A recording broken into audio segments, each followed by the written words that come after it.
नमस्कार। यूपीएलटी ग्रेड परीक्षा को लेकर एक बहुत बड़ी बहुत जरूरी खबर आई है। तो चलिए आज इसकी हर एक डिटेल को बारीकी से समझते हैं।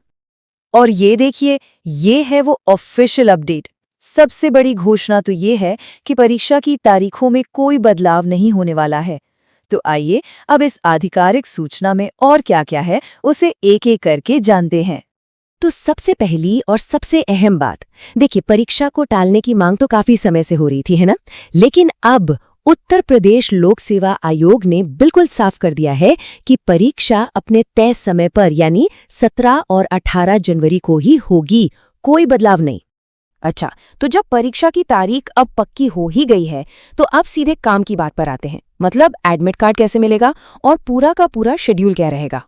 तो देखिए, आयोग आज ही एडमिट कार्ड जारी कर रहा है और इसे डाउनलोड करना बहुत आसान है। सबसे पहले आधिकारिक वेबसाइट पर जाना है, फिर अपने OTR यानी वन टाइम रजिस्ट्रेशन नंबर से लॉगिन करना है। बस उसके बाद अपना एडमिट कार्ड डाउनलोड करके प्रिंट कर लीजिए। अब जरा शेड्यूल पर नजर डालते हैं। ये परीक्षा 2 दिन चलेगी। 17 जनवरी को सुबह की शिफ्ट में सामाजिक विज्ञान और दोपहर की शिफ्ट में जीव विज्ञान का पेपर है।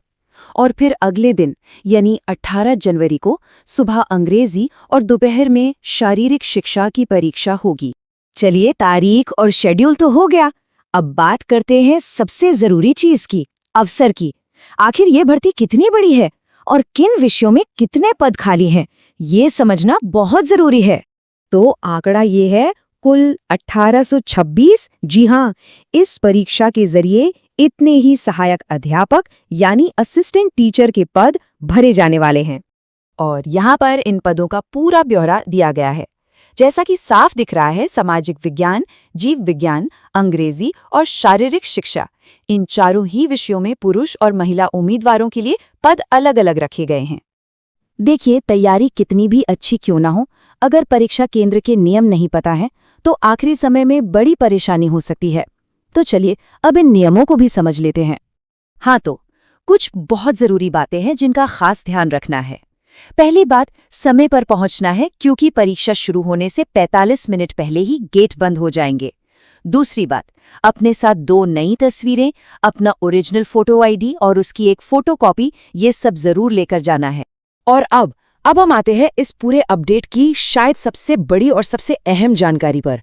यह है नकल को लेकर बनाया गया एक नया और बेहद बेहद सख्त कानून। सरकार ने एक नया अध्यादेश लागू किया है। अब सवाल सीधा सा है कि अगर कोई भी उम्मीदवार नकल करते हुए या किसी भी गलत तरीके का इस्तेमाल करते हुए पकड़ा गया तो सजा क्या होगी। सजा है आजीवन कारावास। जी हाँ, सही सुना, लाइफ इम्प्रिजनमेंट। ये एक ऐसा कदम है जो पहले कभी नहीं उठाया गया। और ये कोई खोखली धमकी नहीं है, बिल्कुल नहीं। उत्तर प्रदेश सार्वजनिक परीक्षा अध्यादेश 2024 अब बाकायदा लागू हो चुका है और इसके तहत सिर्फ आजीवन कारावास ही नहीं बल्कि 1 करोड़ रुपए तक का भारी जुर्माना भी लगाया जा सकता है। मकसद बिल्कुल साफ है, भर्ती प्रक्रिया को पूरी तरह से पारदर्शी और निष्पक्ष बनाना। तो ये सारी जानकारी हमें एक बहुत बड़े सवाल पर लाकर छोड़ देती है। सवाल ये है कि क्या आजीवन कारावास जैसे इतने सख्त प्रावधानों के साथ हम सरकारी भर्ती परीक्षाओं के संचालन में एक नए और ज्यादा ईमानदार दौर की शुरुआत देख रहे हैं? सोचने वाली बात है।